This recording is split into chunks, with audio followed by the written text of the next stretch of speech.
स्पर्श प्रेमाचा भाग 9. सगळे गणपती बघायला जातात. कार एका गार्डनजवळ पार्क करून ते पायी फिरत होते. गर्दी खूप असल्याने कार घेऊन जाणं शक्य झालंच नव्हतं. सगळे सोबत गणपतीचं दर्शन घ्यायला गेले. खूप सुंदर डेकोरेशन केलं होतं तिथं. पूर्ण लाइटिंग लावलेली होती. रोडवर पण खूप छान लाइटिंग लावलेली होती. गर्दी असल्याने जाता येत नव्हतं. सगळ्यांनी लांबूनच दर्शन घेतलं आणि खूप सारे ग्रुप फोटो काढले. सेल्फी काढल्या. विद्या आणि रंजू सोबत सेल्फी काढत होते. अवीला पण रंजू सोबत फोटो काढायचे होते, पण त्या दोघींचं चालूच होतं. तनू खूप मन लावून सगळं डेकोरेशन बघत होती. ती दर्शन घेताना अमरने तिचा फोटो काढला आणि विशाल आणि आकाश आणि आरती सोबत होते. आरतीला तर सगळं बघून खूप आनंद झालेला होता. आकाश तिच्या चेहऱ्यावर एवढा आनंद बघून त्याच्या चेहऱ्यावर पण स्माईल आली. विशाल सगळ्यांबरोबर लक्ष ठेवूनच होता. शेवटी मोठा भाऊ म्हणजे जबाबदारी जास्त असते ना. विशाल, अरे इथंच सगळे फोटो काढणार का? अजून खूप फिरायचं आहे आपल्याला. ॲटलिस्ट 5 गणपती तरी बघू ना. सगळे हो म्हणाले आणि पुढच्या गणपतीकडे निघाले. विशाल सगळ्यात पुढं चालत होता. विद्या आणि रंजू त्यांच्यासोबत पण होत्या, पण त्यांच्या गप्पा आणि सेल्फी काढणं चालूच होतं. अवी तर रंजूला बघून तिच्या मागे चालत होता. आरती आणि तनूसोबत सगळं बघत आणि बोलत चालल्यात होत्या. बोलत म्हणजे आरतीची खुशीमध्ये बडबड चालूच होती. तनू फक्त सगळं आनंदाने बघत होती. आकाश आणि अमर मागून येत होते. अमरला तनूचा हात पकडून तिच्यासोबत चालायचं असतं, पण आरती तिला आणि ती आरतीला सोडणं अवघड होतं. त्याचं लक्ष आकाशकडे गेलं. आकाश आरतीकडे बघून स्माईल करत होती. तिचं असं उत्सुकतेने सगळं बघणं आणि बडबड करणं त्याला तिचं हसू येत होतं. लहान मुलीला पहिल्यांदा फिरायला घेऊन आल्यासारखं ती इकडं तिकडं बघत होती. अमरच्या डोळ्यात त्याला बघून आयडिया आली. त्याने आरतीचं लक्ष नसताना तनूचा हात पकडून मागे थांबवलं. तनू तर पूर्ण गोंधळून गेली. त्याने अचानक हात पकडल्याने ती शहारूनच गेली. स्वतःला सावरत तिने डोळ्याने काय असं विचारलं. अमर तिच्या कानाजवळ गेला आणि हळूच तिच्या कानात बोलला, तुला आकाश आणि आरती दीदीला जवळ आणायचं होतं ना. तो कानात बोलत होता तर त्याचे गरम श्वास तिच्या कानाला लागत होते. तिची धडधड वाढली. तो काय बोलला हे तिला काही वेळ कळलंच नाही. मग तो मागे झाला. हाताने काहीतरी दाखवत होता. त्याचा अचानक लांब झाल्यामुळे ती भानावर आली. तो काय दाखवतोय ते ती बघायला लागली. ते बघून तिला पण हसू आलं. आरती इकडं तिकडं बघत बडबड करत होती. आकाशचं लक्ष पण तिच्याकडेच होतं. बाकी काही त्याला दिसतच नाही. तनू अमरसोबत मागे थांबलेली दोघांच्या पण लक्षात आलं. आरतीने बडबडीच्या नादात तसं तनूला समजून आकाशचाच हात पकडला. तिने अचानक हात पकडला तर आकाश पूर्ण ब्लॅक झाला. तो तिच्या स्पर्शात हरवून गेला. त्यालाही ते आवडलं होतं. आरती तनू समजून त्याचा हात पकडून चालत होती आणि आकाश पण गुपचूप तिच्या मागे चालत होता. काय करणार बिचारा, तिच्यात हरवून गेलाच होता. बाकी काही भानच राहिलं नव्हतं त्याला. तनू आणि अमर त्यांना बघून हसत होते. अमर, तुझी दीदी बघ किती रोमॅन्टिक आहे. नाहीतर तू. तनू, मी काय केलं? अमर बोलला. तू काहीच करत नाही ना, तर हाच तर प्रॉब्लेम आहे तुझा. तुझी दीदी आणि आकाश बघ कसे हातात हात घालून फिरतात आणि तू तर हात धरून फिरायचं सोड, साधं माझ्याकडे बघत पण नाही. थोडं नाराज बोलत होता. तनूला मात्र त्याचं असं रुसणं खरंच आवडलं होतं. ती घाबरली. ते असं काही नाही, म्हणजे ते माझं आहे ना, तुझ्या लक्षात आलं पाहिजे ना. ते फक्त दीदीने हात पकडला होता ना, म्हणून तनूला असं घाबरलेलं बघून अमरला पण हसू येत होतं. पण त्याने हसणं कंट्रोल केलं. मग आता तर तुझी दीदी आकाशचा हात धरून फिरते ना, मग आता तर माझा हात धरू शकतेस ना. खटाड हसत बोलत होता. तनू त्याचं बोलणं ऐकून लाजली. तिचे गाल गुलाबी झाले होते. अमर, हाय असं लाजली तर माझ्या बिचाऱ्याला हृदयांचं कसं होईल ग? छातीवर हात ठेवत नोटंकी करत बोलत होता. तनू अजूनही लाजली. काही बोलतेस? कधी शिकलास असं बोलायचं? अमर, जेव्हा तुझ्या प्रेमात पडलो. बरं चल जाऊ. सगळे पुढं गेले. त्याचा हात तिच्या पुढं करत बोलला. तनूने लाजून त्याच्या हातात हात दिला. दोघे हात पकडून चालू लागले. आरती पुढे मोठा पाळणा दिसला. तो बघून तर तिला लहान मुलासारखं उड्या मारायला लागली. आरती, तनू ते बघ, चल ना आपण जाऊ पाळण्यात बसायला. उड्या मारत ओरडत तिने मागे बघितलं आणि भूत बघितल्यासारखं शॉक झाले. तिने आकाशचा हात पकडला होता. तिला काही सुचलंच नाही. तेवढ्या शेजारून जाणाऱ्या कोणाचा तरी तिला धक्का लागला आणि ती आकाशच्या अजून जवळ ढकलली गेली. दोघे एकमेकांच्या डोळ्यात हरवून गेले. आकाशने पण तिला सावरण्यासाठी तिच्या कमरेला एक हात लावला होता. वाऱ्याने तिच्या चेहऱ्यावर एक बट येत होती. आकाश दुसऱ्या हाताने ते हळूच तिच्या कानामागे गेले. त्याच्या स्पर्शाने ती शहारून गेली. गर्दीत कुणीतरी अचानक भोंगा वाजवत होता. तेव्हा ते दोघे भानावर आले आणि लगेच एकमेकांच्या दूर झाले. आरती, सॉरी, ते कुणीतरी धक्का दिला. आकाश, मी पण सॉरी, तू पडलीस म्हणून मी तुला पकडलं. दोघे शांत झाले. मग आरतीला पाठवलं. ती त्याचा हात पकडून चालत होती. ती अजूनही लाजली. काय बोलावे तिला सुचतच नव्हतं. मग आकाश बोलला, आकाश, चल पाळण्यात बसायचं ना. आरती चकित होऊन त्यांच्याकडे बघू लागले. आकाशने बाकीच्यांना पण सांगितलं. सगळे तयार झाले. विशाल सोडून सगळ्यांनी खूप मनवलं. तेव्हा घाबरत तो पण तयार झाला. पाळण्यात एकाच 4 जण बसत होते. अमर आणि तनू सोबत बसले. तनू सोबत तिची दीदी असणारच ना. आरती आणि आकाश पण त्यांच्या सोबत बसले. विद्या आणि रंजू सोबतच बसल्या. मग विशाल आणि अवी त्यांच्या सोबत बसले. सगळे खूप एन्जॉय करत होते. विद्या, रंजू आणि आरती लहान मुलांसारखं ओरडत होत्या, तर विशाल डोळे बंद करून बसला होता. अवी रंजूला बघण्यात हरवून गेलेला होता. आपले लव बर्ड अमर आणि तनू एकमेकांचा हात घट्ट पकडून एकमेकांत हरवलेले होते. तर आकाश पण आरतीमध्ये हरवलेला होता. पाळण्यावर गेला तेव्हा आरतीने घाबरून आकाशने हात पकडला. तिने डोळे बंद केले होते. आकाश तिच्याकडे बघून स्माईल करत होता. परत जेव्हा पाळण्यावर गेला, आकाशने तिला डोळे उघडायला सांगितले आणि वरून दिसणारा सुंदर नजारा तिला दाखवला. तो बघून तर ती पण खूप खुश झाली होती. अमरने बघितलं की त्या दोघांचं लक्षच नाही. तनू पण वरून दिसणारा नजारा बघण्यात बिझी होती. अमरने पटकन तिच्या गालावर होठ टेकवले आणि परत सगळे बघत होते. तिकडे बघायला लागला. तनूला तर काय घडलं ते समजलं नाही. तिने हात गालावर ठेवला आणि शॉक लागल्यासारखं अमरकडे बघत होती. अमर असा वागत होता जसं काही झालंच नाही. तनूचे गाल लाजून लाल झाले होते. तिने पटकन तिच्या चेहऱ्यावर दुसरीकडे फिरवला होता. अमरला तिचं हसू आलं होतं. आरतीचं लक्ष तनूकडे गेलं. आरती, तनू, काय झालं ग गालाला? असा हात का हलावत बसलीस? तनू, काही नाही. असंच. आरती. तनू, हां, मच्छर चावलं वाटतं, अमरकडे बघत म्हणाली. अमर त्या दोघींचं बोलणं ऐकून हसत होता. पण तनूचं उत्तर ऐकून तो थोडा चिडून बघायला लागला. तिच्या कानात हळूच बोलला, मी मच्छर आहे का? थांब, तुला नंतर सांगतो मच्छर कसं चावतं ते. तनू, तूच अचानक असं केलं, मग मी काय सांगणार दीदीला? अमर, काय केलं मी? खट्याळ हसत बोलला. तनू, तू ना. अमर, हां, बोल ना. मी काय केलं? त्याला तिची मज्जा घ्यावी वाटली. दोघे बराच वेळ हळूहळू काहीतरी कुजबुजत होते. बघून आरती बोलली, आम्ही पण आहोत इथं. आकाश, आम्हाला पण सांगा काय बोलत आहात ते. अमर, मी तिला सांगत होतो तुम्ही कसे हात पकडून बसलात. मगाशी पण हात पकडून फिरत होतात, तसं ती का नाही माझा हात पकडत? आरती आणि आकाशने बघितलं तर ते अजून पण हात पकडून बसले होते. त्यांनी लगेच हात बाजूला घेतला. तनू आणि अमर त्यांची झालेली गडबड बघून हसत होते. आकाश, तुझी दीदी इकडे तिकडे बघत असते ना, गर्दीत हरवू नये म्हणून पकडला असेल. आरती तर ते ऐकून खूप चिडली. काय म्हणलास? मी इकडं तिकडं पडते का? तुझंच भान नसतं चालताना म्हणून मीच तुझा हात पकडला होता.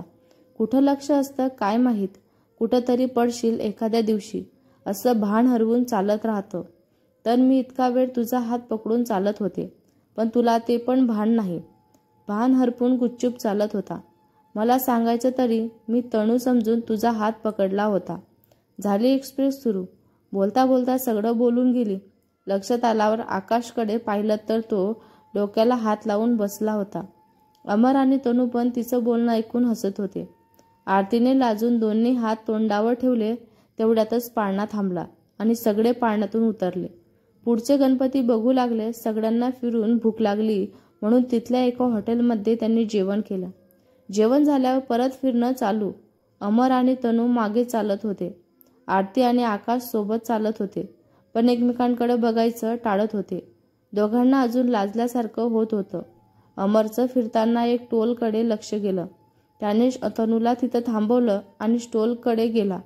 त्याला हवी ती गोष्ट घेतल्यावर तो वापस आला. तनूने त्याला डोळ्यानेच काय विचारलं. त्याने तिला स्माईल दिली आणि त्याच्या हातात वस्तू दाखवली. ते पाहून तनू खूप खुश झाली. अमरने त्या स्ट्रॉमधून फूक मारली आणि स्ट्रॉमधून बबल्स निघायला लागले. तनू ते बघून खूप खुश झाली होती. ती एक एक करून ते फोडू लागले. आरतीचं लक्ष पण तिच्याकडे गेलं. ती पण तनूसोबत बबल्स फोडू लागले. विद्या आणि रंजू पण त्यांच्यामध्ये मिक्स झाल्या. पण बबल्स बनणार एक आणि फोडणार चौघी. मग बबलची लिक्विड पण संपलं. सगळ्या नाराज झाल्या. मुलं तर त्यांचं तोंड बघून गालातच हसत होते. विशालने अवीला कानात काहीतरी सांगितलं आणि सगळ्या गर्ल्सला बोलला, विशाल चल जाऊया पुढं. सगळ्या मुली नाराज होत हो म्हणाल्या आणि पुढं जाऊ लागल्या. आता उशीर झाल्याने गर्दी थोडी कमी झाली होती. त्यांचे पण फिरून झालं म्हणून ते कारकडे निघाले होते.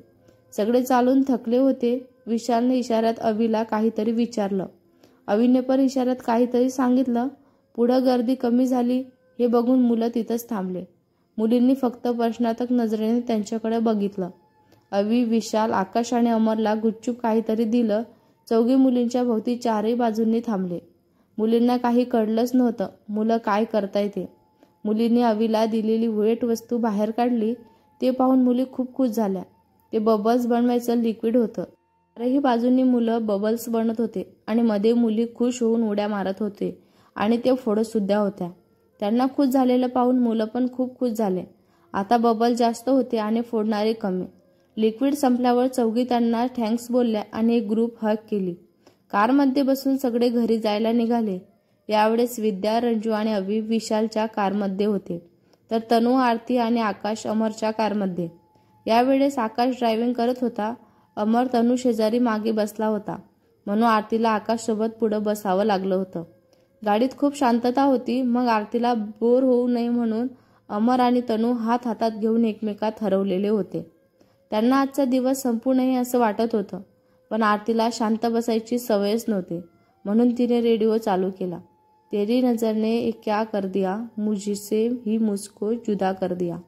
गाणं ऐकताना आरती आणि आकाश सारखे एकमेकांना बघत होते. त्यांची नजरानजर झाली की लाजून मान वळवून घ्यायचे. अमर आणि तनूला तर त्यांच्या मनातील गाण्यात ऐकू येत होतं. असं वाटत होतं अमर गाण्यांच्या बोलप्रमाणे त्यांची ओठ हलवत होता, जणू तोच गाणं म्हणतोय. तनूने तिचा हात त्यांच्या होठावर ठेवला. त्याने स्माईल केली आणि तिच्या हातावर किस करून हात त्यांच्या हातात घट्ट पकडला. गाणं संपलं तसं कार थांबली, कारण घर पण आलं होतं. सगळे घरी पोचले होते. विद्या आणि रंजू कारमध्ये झोपी गेल्या होत्या, म्हणून विशालने विद्याला आणि अवीने रंजूला उचलून घेतलं आणि त्यांच्या रूममध्ये नेलं. आरतीला गाणं ऐकून अजूनही लाजल्यासारखं झालं होतं. तिने तनूचा हात पकडला, अमरला गुड नाईट बोलली आणि आकाशकडे एक नजर टाकून पडतच तनूला घेऊन गेली. अमर आणि तनूला काय झालं तेच कळलं नाही. त्या दोघी गेल्यावर अमरच्या लक्षात आलं. त्यांचा चेहरा पडला. ते पाहून आकाशने हसतच त्यांच्या खांद्यावर हात ठेवला. आकाश, सॉरी, तुमचं गुड नाईट राहून गेलं ना. अमर, माझं सोड, मी जाऊन बोलेल गुड नाईट. तुझं अवघड आहे पुढं. ही एक्सप्रेस सांभाळणं अवघड आहे बाबा. तुला खूप मेहनत घ्यावी लागेल. आकाश, ते बघू नंतर. चल आता झोपायला. दोघे पण झोपायला गेले. सगळे थकल्याने आजचे चांगले क्षण आठवत झोपी गेले. रात्री उशिरापर्यंत फिरल्याने थकले होते, म्हणून सकाळी कोणी लवकर उठलंच नाही. आज कॉलेजला पण सुट्टी द्यायची ठरवलं. सकाळचे 7 वाजले होते. तनू आवरून किचनमध्ये गेली. तिने चहा आणि कॉफी करायला घेतली आणि रामू काकांना सगळ्यांना उठवायला सांगितलं. सगळे उठून खाली आले. चहा कॉफी पिल्यावर त्यांना फ्रेश झाल्यासारखं वाटत होतं. आरती, तनू त्यांच्या हातातला चहा पिल्यावर फ्रेश वाटलं. बघ, काल खूप दिवसांनी एवढं चालेल. आज तर उठायची पण इच्छाच नव्हती. विद्या, हो ना, मी तर खूप दमले आहे. पाय तर खूप दुखत आहे. विशाल, अजून उड्या मारा म्हणजे नाही दुखणार. रंजू, मुझे भी तो ऐसा ही लग रहा है, कोई मेरे पैर दबा दे. अभी, कल इतना एन्जॉय किया तो किंमत भी चुकानी पडेगी ना. आकाश, चला आता घरी निघायला हवं. तनू, आता कुठं, अजून गणूची आरती बाकी आहे आणि असं पण कॉलेजला सुट्टी घेतलेली आहे, तर थांबा थोडा वेळ. हो ना दीदी. आरती, हो ना. थांबायचं असेल तर थांबा. घरी जाऊन काय भाकरी थापणार आहे का? त्यापेक्षा जेवण करून जा. आरती तनूकडे बघत बोलली. आकाशला समजलं की ते त्याच्यासाठीच होतं. आकाश भाकरी नाही थापायला, पण इथं जर कोणी आमच्याकडे बघत पण नसेल तर का थांबायचं? खट्याळ हसत आरतीकडे बघून बोलला. आरती तर डोळे बारीक करून त्यांच्याकडे बघायला लागली. बाकी सगळे पण त्यांच्या भांडण्याच्या मज्जा घेत होते. आरती कोणी कशाला बघायला हवं? सोनं लागलं आहे का की चांदी लागलेली आहे? आकाश, सोनं चांदीची काय गरज? एवढा हँडसम फेस दिलाय देवाने. आरती काही बोलणार तेवढ्यातच तनू मध्येच बोलली. तनू, बस झालं तुमची मांजर बोक्यांची भांडणं. नंतर कंटिन्यू करा. आता गणूची आरती करू. आकाशही बरोबर बोलली. तनू, चला आरती करू. त्या मांजरीला पण सांग समजावून, म्हणत तो तिथून पडाला. आरती, काय बोलला तू? मी मांजर आहे का? तू बोक्या, थांब बघते तुला, म्हणत ती पण त्यांच्या मागे पडाली. बाकीचे तर त्यांच्याकडे बघून मोठ्याने हसायला लागले. विशालचे पप्पा आणि मम्मी आरतीसाठी बाहेर आले. बाहेर आरती आणि आकाशचा गोंधळ बघून विशालची मम्मी रागाने बोलली, नुसतं शरीराने वाढले, डोक्याने नाही. जेव्हा बघावं तेव्हा नुसतं गोंधळ घालतात. कुठं आहे काही लक्षच नसतं. त्यांचा आवाज ऐकून सगळे शांत झाले. आरतीच्या डोक्यात चटकन पाणी आलं, कारण त्या ज्या काही बोलल्या ते तिलाच उद्देशून बोलल्या हे तिला माहीत होतं. तनू आणि आकाशला पण त्यांचा अंदाज झाला होता. आकाशने तर तिच्या डोळ्यात आलेलं पाणी पण पाहिलं. तनूला त्यांचा राग आला होता की काही बोलणार, तेवढ्यातच विशालचे पप्पा बोलले, असू द्या, पोरा आता मस्ती नाही करणार तर काय, आपल्या एवढी झाल्यावर करणार का? चला आरती करू. सगळे गुच्चूप आरती करायला गेले. आरती झाल्यावर आरती तिच्या रूममध्ये गेली. तनू आणि आकाश एकमेकांकडे काळजीने बघू लागले. तनू, मी जाऊन बघते. अमर, तनू तू थांब, आकाशला जाऊ दे. तो अचानक आल्याने दोघे गोंधळून त्यांच्याकडे बघू लागले. अमर मध्येच बोलल्यामुळं तनू आणि आकाश गोंधळून त्यांच्याकडे बघू लागले. अमरला त्यांच्या चेहऱ्यावरून त्यांच्या मनातलं कळालं. अमर, नेमकं काय झालं ते काही नाही माहीत. दीदीचा मूड अचानक चेंज झाला हे कळलं मला. या क्षणी मला वाटतं आकाशने तिच्याकडे जावं. तनू, पण आकाश, मी जाऊन बघते ना. जर तिच्या मनातलं ती थोडं जरी बोलली तरी तिचं मन हलकं होईल. बोलून तो आरतीच्या रूममध्ये गेला. आरती बेडवर बसून कोणाच्या तरी विचारात हरवलेली होती. तिच्या डोळ्यातून अश्रू वाहत होते. आकाशने दरवाजा लॉक केला. त्या आवाजाने ती विचारातून बाहेर पडली. पटकन डोळे पुसले आणि दरवाजा उघडला. समोर आकाश उभा होता. तिने डोळे पुसले होते, पण भरलेले डोळे त्याला दिसले. तिच्या डोळ्यात पाणी बघून त्याला खूप वाईट वाटत होतं. आरती, आकाश, मला भांडण कंटिन्यू करायची बिलकुल इच्छा नाही. प्लीज जा इथून, म्हणून ती दरवाजा परत बंद करू लागली. आकाशने दाराला हात लावला. आकाश, अगं ऐकून तर घे माझं, मी भांडायला नाही आलोय. मला तुझी हेल्प हवी होती म्हणून आलो. आरती, मी नंतर करते तुला हेल्प. मला आता थोडं एकटं राहायचं आहे. आकाश, पण मला आता हेल्प हवी आहे, थोडं अर्जंट आहे. आरती, ओके, यात काय हेल्प हवी आहे? दरवाजातून बाजूला होत बोलली. आकाश, हे घ्या आधी, म्हणजे तुझा मूड ठीक झाला की हेल्प पण चांगली करशील ना म्हणून. तिच्या हातात कॅडबरी देत बोलला. तनूने तयारीत पाठवलं होतं त्याला.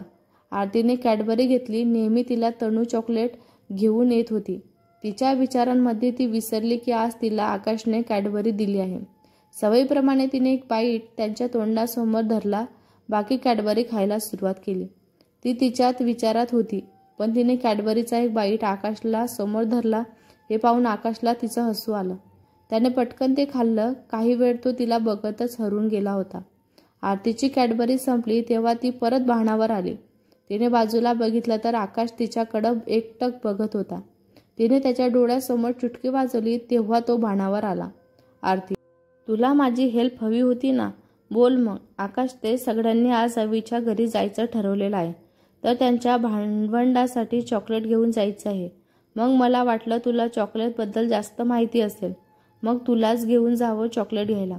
आरती, ओके, पण तनू पण सांगू शकली असते हे, मी माझ्यासाठी पण चॉकलेट आणते. आकाश, हो पण खाते तू ना, मग कोणतं टेस्टला चांगलं आहे हे तुलाच माहीत असेल ना. आरती, बरं, मी फ्रेश होऊन येते खाली. आकाश तिला हो बोलून खाली जातो. तनू आणि अमर त्यांची वाट बघत असतात. बाकीचे पण तिथेच असतात, पण त्यांना यातलं काही माहीत नसतं. आकाश, फ्रेंड्स, मला वाटतं आज आपण सुट्टी घेतली आहे तर थोडी धम्माल करावी. विद्या, पण काय करायचं? आकाश, आपण अवीच्या घरी जायचं का? अवी खुश होऊन हो चालेल ना, सगळे खूप खुश होतील. तिथं मी लगेच काकूंना कळवतो आपण येत आहे ते. आकाश, बरं, आपण सगळ्यांसाठी काहीतरी घेऊन जाऊ. मी आणि आरती जाऊन त्यांच्यासाठी खाऊ घेऊन येतो. तुम्ही बाकी अजून काही घ्यायचं असेल तर घ्या. आम्ही तुम्हाला त्यांच्याजवळ घराजवळ भेटतो. सगळे हो म्हणतात आणि तयार होऊन येतात. आरती पण त्यांच्यासोबत तयार होऊन आलेली असते. आकाश आणि आरती खाऊ घ्यायला जातात. बाकीचे पण मॉलमध्ये जातात. आरती आणि आकाश एका बेकरीमध्ये थांबतात. आकाश मग कोणती पेस्ट्री घ्यायची. आरती त्याला 1-2 फ्लेवर सांगतो. तो त्या फ्लेवरचे खूप पेस्ट्री घेतो. आरती तर एवढे पेस्ट्री का घेतले या विचारात पडते, पण ती काही विचारणार तेवढ्यातच तो बोलतो, आकाश चॉकलेट कोणतं घ्यायचं, अजून काय आवडतं लहान मुलांना खायला. आरती त्याला अजून काय काय घ्यायचं ते सांगते. खूप सारा खाऊ घेऊन ते अवीच्या घरी निघतात. आरती, आकाश आपण एवढं सगळं का घेतलंय. आकाश, म्हणजे तिथं खाली हात जाणं बरोबर नाही वाटत. आरती, ते ठीक आहे, पण हे जास्तच घेतलं असं नाही वाटत का तुला. आकाश, जास्त कशाला, असेल उलटं कमी पडायला नको, आपली गँग पण असणार ना खायला. आरती, पण आकाश आता अजून काही विचारू नकोस, बघ आपण पोचलो, मग बाकीचं पण आपली वाट बघताय. तिने बाहेर बघितलं तर सगळे तिथं थांबलेले होते. ती पण त्यांच्यासोबत जाऊन थांबली. तिने बाजूला पाहिलं तर ते अनाथ आश्रमांमध्ये बाहेर उभे होते. अनाथ आश्रम होतं ते. सगळे आत जातात. लहान मुलं सगळ्यांना बघून बाहेर येतात. अवी सगळ्यांना ओळख करून देतो. अवी, चिल्लर पार्टी, हे माझे फ्रेंड्स आहे, तुम्हाला भेटायला आलेत. फ्रेंड्स हे माझे सगळे भावंड आणि हे आमच्या काकू. सगळे एकमेकांची ओळख करून देतात. त्या लहान मुलांसोबत सगळे गप्पा मारायला लागतात. आकाश, विशाल, अमर आणि अवी कारमधून मुलांसाठी आणलेला खाऊ आणि बाकीच्या गोष्टी घेऊन येतात. मुलं पण ते बघून खूप खुश होतात. सगळे गप्पा मारत आणलेला खाऊ खातात. आरती तर त्या मुलांकडे बघून गप्पा मारत तिचं टेन्शन विसरून जाते. तनू, अमर आणि आकाश पण तिच्या चेहऱ्यावर स्माईल बघून खूप खुश होतात. सगळ्यांची आता मस्ती चालूच असते. दुपार झालेली असते. सगळे आता काय करायचं विचार करत असतात. सगळे एक एक गेम सांगत असतात. पण एवढ्या सगळ्यांसोबत गेम खेळायचा म्हणजे गेम पण तसाच हवा ना. आरती तिथल्या एका मुलाच्या कानात काहीतरी सांगते. तो मुलगा पण अवीला घेऊन जातो आणि मोठ्याने सॉन्ग प्ले करतो. सॉन्ग ऐकून आकाश आरतीला बोलतो, तुला कधीही डान्स करायचा सुचलं ना. आरती, मग सगळेच एन्जॉय करतात. डान्स गाणं चालू होतं तसे आपले सॉन्गमधले मुलं डान्स करत असतात. मुली आणि चिल्लर पार्टी पण त्यांना एन्जॉय करत होतात. सगळे नाचत असतात आणि बाहेर पाऊस चालू होतो. मग आपल्या गँगला दम निघेल का सगळे बाहेर जाऊन पावसात नाचायला लागतात. गाणं पण चेंज होतं. सगळे तिथल्या लहान मुलांमध्ये मिक्स झालेले असतात. मोठे पण लहान बनलेले असतात. नाचायला रंग चढल्यावर सगळे झिंगाट गाण्यावर डान्स करतात. थकल्यावर परत आत येऊन बसतात. सगळे लहान मुलं फ्रेश होऊन येतात. मोठ्यांना पण फ्रेश व्हायला पाठवतात. विशाल घरी फोन करून सगळ्यांचे कपडे मागून घेतो. अमर सगळ्यांसाठी खायला ऑर्डर करतो. तनू आणि आरती काकूंसोबत सगळ्यांसाठी चहा बनवतात. पावसात भिजून आजारी पडू नये म्हणून काळजी सगळ्यांचाच खाऊन पिऊन झालं की आपली गँग सर्व लहान मुलांना जड अंतकरणाने बाय बोलून त्यांच्या घरी जाते. कोणालाही तिथून जाण्याची इच्छा नसते. आरती तर तिचं सगळं दुःख विसरून होती. संध्याकाळ झाली असते म्हणून जाणं गरजेचंच असतं. पण प्रत्येक शनिवारी येणार असा तिथला मुलांना सांगून सगळे घरी जातात. तनू, आरती, विशाल आणि विद्या गणूची आरती करून जेवण करतात आणि थकल्यामुळे झोपून जातात. सकाळी सगळे कॉलेजला येतात. विशाल, आरती, विद्या आणि तनू गणूची आरती करून कॉलेजला आलेले असतात. तनू सगळ्यांना प्रसाद घेऊन आलेली असते. प्रसाद खात सगळे कॅन्टीनमध्ये बसलेले असतात. विद्या, यार 2-3 दिवस मस्त एन्जॉय केलं, आज कॉलेज अटेंड करायची इच्छाच नाही. विशाल, तुझी कधी इच्छा असते का, तिला चिडवत बोलतो. विद्या, दादा तुझी तरी इच्छा असायची का मागच्या एका वर्षात, उगाच आम्हाला दाखवायला कॉलेजला यायचा, चिडून बोलतो.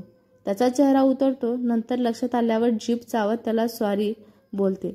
विद्या, सॉरी दादा, मला असं म्हणायचं नव्हतं. विशाल, इट्स ओके, मी पास्ट विसरू शकत नाही, पण प्रेझेंट आणि फ्युचरमध्ये त्यांचा इफेक्ट नाही होऊ देणार. तुमच्या सगळ्यांमुळे मी परत जगायला लागलो आहो. सगळ्यांच्या डोळ्यात पाणी आलं होतं. तेवढ्यातच आरतीचं लक्ष अमरकडे जातं. तो प्रसादांचा पूर्ण डब्बा घेऊन बसलेला असतो. आरती, अमर, तो प्रसाद आहे, एकट्याचा नसतो खायचा, सगळ्यांना दे बरं. अमर, सगळ्यांना मी प्रसाद दिलेला आहे, आता उरलेला माझा आहे. अवी, आम्हाला एक घास आणि बाकी सगळं स्वतःला. अमर, गप बस रे, दिला ना सगळ्यांना, आता बाकी माझा आहे, माझ्या गर्लफ्रेंडने बनवलेला आहे, मग मीच खाणार. तर तनूकडे बघून बोलला. तनूचं तर माझी गर्लफ्रेंड ऐकून गाल गुलाबी झाले. ती मान खाली घालून लाजली.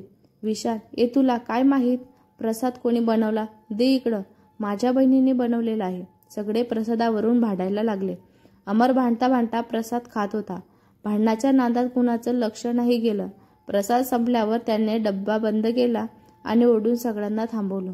अमर, अरे थांबा, किती भांडताय? सगळ्यांना हा डबा हवाय ना? बरं, हा इथे मध्ये ठेवलेला आहे. आपण पंजा लढू, जे जिंकेल तो डबा घेईल.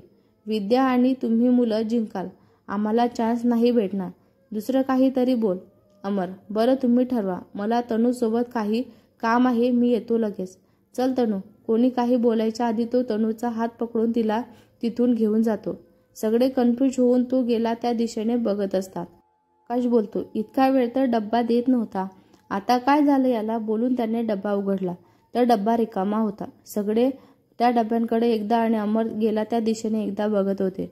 रंजू इसीलिए भाग गया, इसे तो मैं छोडूंगी नहीं, ती रागात बोलते. अवी, पण आता तो भेटणार नाही, तो तर पडाला कधीचाच. चला आता लेक्चरला. नाराज होत सगळे त्याला बघून लेक्चरला गेले. अमर तनूला घेऊन कॉलेजच्या टेरेसवर जातो. पडत गेल्याने दोघांना थाप लागली असते. थोडा वेळ शांत उभे राहून दोघे नॉर्मल होतात. तनूला अजून माहीत नसतं अमर कॅन्टीनमधून का पडाला. तनू, अरे आपण इथे का आलोय? लेक्चरला जायचं ना. अमर, तुला ना माझ्यापेक्षा जास्त लेक्चर आवडतात वाटतं. लडक्या रागात तो बोलतो. तनूला वाटतं तो खरंच रागवला आहे. तनू, असं नाही रे, तू मला आवडतोस, पण आपलं करिअर पण तेवढंच महत्त्वाचं आहे ना. खाली तोंड करून उदास आवाजात बोलतो. तिला उदास पाहून झालेलं अमरला खूप वाईट वाटतं. तो तिचा हात हातात घेतो. ती अजून पण खाली बघत असते. मग तो त्यांचा हात तिच्या हनुवटीवर ठेवतो आणि तिच्या चेहऱ्यावर करतो. सॉरी, मी मस्करी करत होतो. मला माहीत आहे तुझ्यासाठी स्टडी आणि करिअर खूप महत्त्वाचं आहे आणि मी तुला इथं घेऊन आलो कारण आपले पहिले 2 लेक्चर ऑफ होते. तिसऱ्या लेक्चरला आपण जाऊ, मग तोपर्यंत मला तुझ्यासोबत टाईम स्पेंड करता येईल. तनू, पण बाकीचे? मी काही बोलणार तेवढ्यातच अमर बोलतो. अमर, त्यांचं टेन्शन नको घेऊ. अवीला माहीत आहे मी नेहमी इथेच येतो आणि बाकीचे पण समजून घेतील आपल्याला. आपला टाईम पण हवा ना. असं पण आता लगेच जर मी त्यांच्या समोर गेलो तर माझं काही खरं नाही. शेवटचं वाक्य तो हळू आवाजात बोलतो. पण तनूला ऐकू जातं. अमर हळू बोलला तरी तनूला ऐकू गेलं. ती बारीक डोळे करून त्यांच्याकडे बघायला लागली. तनू, काय करून आलो आहे? अमर, मी कुठं काय केलं? काहीच नाही, नजर चोरत बोलत होता. तनू, खरं सांग काहीतरी. मी जाऊन स्वतः बघते तू काय केलं ते. अमर, काही नाही, मी बस तू आणलेला प्रसाद खाल्ला सर्व. हा शब्द तो हळूच पुटपुटत बोलतो. पण तनूला ऐकू गेल्याने ती ओरडती. तनू, सर्व? असा का केलं तू? सगळ्यांना खायला होता ना प्रसाद. अमर, सगळ्यांना दिला होता ना मी, पण बाकीचा मलाच खायचा होता. मग ते भांडत होते तोपर्यंत मी संपवला, बारीक तोंड करून बोलत होता. तनूला त्यांचं तोंड बघून हसायला आलं. तनू, जाऊ दे आता, मी बोलून काही होणार आहे का? बरं, बाकीच्यांना शांत करण्यासाठी काहीतरी ऑर्डर कर आणि सगळ्यांना तिथं बोलाव खायला, हसत बोलली. अमर बोलला खुश होऊन. हा, लगेच पिझ्झा ऑर्डर करते. नाही, थोड्या वेळानं करेल. आत्ताच सगळे येऊन बसले तर मला तुझ्यासोबत एकट्याला वेळ नाही भेटणार. तनू लाजत बोलते. असा कसा आहेस रे तू? अमर, आता जसा पण आहे, फक्त तुझाच आहे आणि तू माझी. आता तर तिचे गाल लाजून गुलाबी झाले होते. अमर हृदयावर हात ठेवतो आणि बोलतो. हाय, असंच लाजत राहिलीस तर माझ्या बिचाऱ्या हृदयाचं कसं व्हायचं? तनूने हळूच त्याच्या हातावर मारलं. दोघे थोडा वेळ तिथंच गप्पा मारत बसले. अमरने सगळ्यांना पिझ्झा ऑर्डर केला आणि अवीला कॉल करून पिझ्झा टेरेसवर घेऊन यायला सांगितला. बाकीच्यांना पण त्याने मेसेज करून बोलावून घेतलं. विद्या आणि रंजू पहिले टेरेसवर आल्या. अमर आणि तनू गप्पा मारण्यात गुंग होते. रंजूने जाऊन त्यांच्या पाठीत धपाटा दिला. तो कडवडून ओरडला. ए लेडी डॉन, लागतो ना तुझा हात. आरती, लागला का? मगाशी पडून गेलास ना म्हणून वाचला, नाहीतर तेव्हा सगळ्यांनी मारलं असतं तुला. आकाश आणि विशाल सोबत ती टेरेसवर आलेली असते. अमर भरून तर पडलो होतो, त्याबद्दलच ट्री देणार आहे मी. विद्या, कसली ट्री? तेवढ्यातच मागून अवी पिझ्झा घेऊन येतो आणि बोलतो ट्री. सगळे त्यांच्या हातातला पिझ्झाचा बॉक्स बघतात आणि खुश होतात. आकाश हसत अमरच्या खांद्यावर हात ठेवतो आणि बोलतो. आकाश, मार कसा वाचवायचा हे बरोबर जमतं तुला. अमर, ही माझी नाही तनूची आयडिया होती. तनूकडं बघत हळूच बोलतो. पण आरती ते ऐकते. आरती, तेच म्हटलं, तुझ्या डोक्यात अशी आली कशी आयडिया? माझी बहीण आहेच सगळ्यांचा विचार करणारी. तिला हे माकड भेटले. पिझ्झा खात बोलली. तनू दीदी, मी फक्त काहीतरी ऑर्डर कर बोलले होते.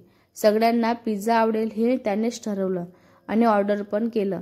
विद्या, काय ग, त्याने प्रपोज करून अजून 2-3 दिवस झाले की लगेच त्याच्या बाजूने बोलायला लागली.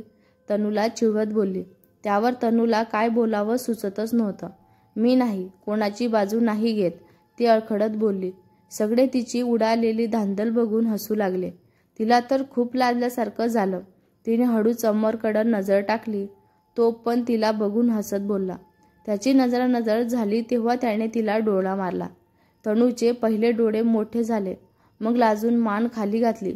सगळे पिझ्झा खात गप्पा आणि मस्ती करत होते. नंतर सगळे लेक्चरला गेले. दुसऱ्या दिवशी पण तनूने प्रसाद आणला होता. कॅन्टीनमध्ये तिने डब्बा काढला तर डब्बा लगेच रंजूने घेतला. रंजू, आज सब खाने वाले हे प्रसाद, मुझे छोड़ के. अमरकडे बघून बोलली. अमर, हे असं काही नाही, मला पण खायचा हे प्रसाद. मला सोडून खाल्ला तर गणू तुमच्या पोटात दुखेल.